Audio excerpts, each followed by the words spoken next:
কেমন আছেন বন্ধুরা? মামনস কিচেনের নতুন আরেকটা রেসিপিতে আপনাদের সবাইকে স্বাগত জানাই। আমার আজকের রেসিপি রাঙা আলুর পায়েস। চালের পায়েস, সুজির পায়েস, সিমুইয়ের পায়েস আমরা সবাই খেয়েছি, কিন্তু রাঙা আলুর পায়েস হয়তো অনেকেই খাননি। যদি না খেয়ে থাকেন অবশ্যই রেসিপিটি দেখার পর একবার বাড়িতে বানিয়ে দেখুন। এই পায়েসের রেসিপিটি চালের পায়েস, সিমুইয়ের পায়েসের থেকেও অনেক বেশি সুস্বাদু খেতে হয় এবং সময় লাগে খুবই কম। তাহলে চলুন রান্নাটা শুরু করব।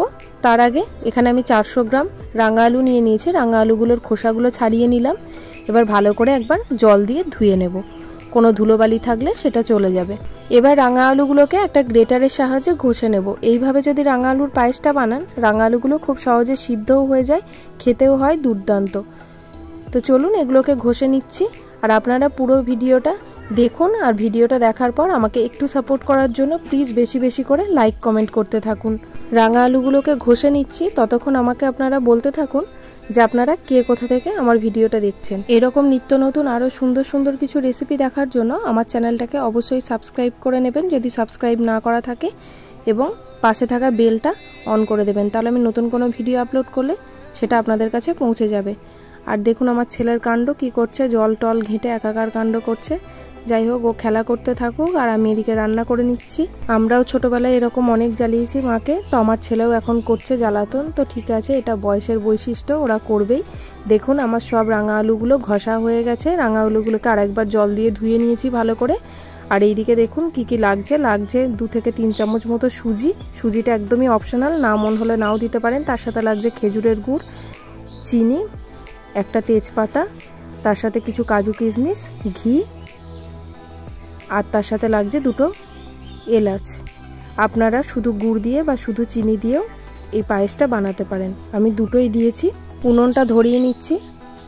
আমি এখন যেহেতু বাপের বাড়িতে আছি, সেই জন্য আমি এখন কাঠের উনুনে রান্নাটা করছি। আপনাদের এরকম গ্রাম্য পরিবেশের রান্না কীরকম লাগছে আমাকে অবশ্যই কিন্তু জানাবেন।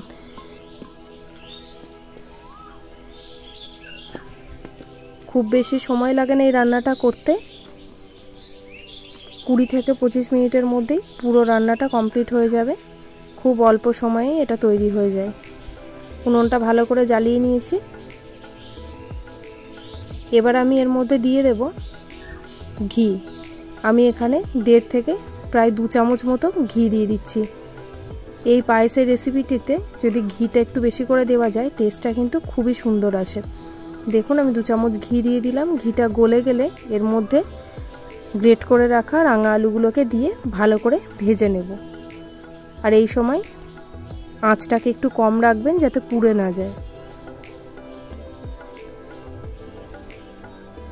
ভালো করে একটু নাড়াচাড়া করে নেব মিনিট 2-3 ধরে, তাহলে গন্ধটা কিন্তু খুবই সুন্দর আসে।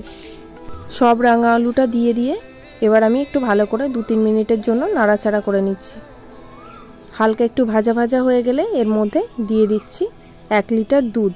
এটা গরুর দুধ আছে, আপনারা প্যাকেট দুধ বা গুঁড়ো দুধ দিয়েও এটা করতে পারেন। আমি খাঁটি গরুর দুধ দিয়েই করছি। একটু নেড়ে দিলাম। এবার এর মধ্যে একে একে দিয়ে দেব একটি তেজপাতা আর 2টো ফাটানো এলাচ। এতে গন্ধটা খুব ভালো আসবে। আপনারা চাইলে ঘিয়ের মধ্যেও এলাচ এবং তেজপাতাটা দিতে পারেন, আমি তখন দিইনি, দুধের মধ্যে দিয়ে দিলাম। ভালো করে ফুটে যাবে। মিনিট 5 ধরে আমি ভালো করে ফুটিয়ে নিচ্ছি। এই সময় অনবরত একটু নাড়তে হবে, নাহলে দুধটা উতলে পড়ে যাওয়ার ভয় থাকে একটা। ভালো করে দেখুন নাড়তে নাড়তে দুধের পরিমাণটাও অনেকটা কমে গেছে, আর রাঙা আলুটাও প্রায় 60% সিদ্ধ হয়ে গেছে। এই অবস্থায় আমি কাজু কিশমিশটা দিয়ে দিলাম। এখানে আমার একটু ভুল হয়েছে, আমি যখন খেজুরের গুড় আর সুজিটা দিচ্ছিলাম, কোনো কারণে আমার ফোনের ভিডিওটা অফ হয়ে যাওয়ার জন্য ওইটা আমি আপনাদেরকে দেখাতে পারছি না। তার জন্য আমি হাত জোর করে ক্ষমা চাইছি সবার কাছে। দেখুন তারপর আমি 50 গ্রাম মতো চিনি দিয়ে দিলাম আর 1/2 চামচ ঘি দিয়ে একটু নাড়াচাড়া করে নিয়ে নামিয়ে নেব। তৈরি হয়ে গেল রাঙা আলুর পায়েস। রেসিপিটি ভালো লাগলে জানাবেন। দেখা হবে নতুন একটা রেসিপি নিয়ে খুব তাড়াতাড়ি।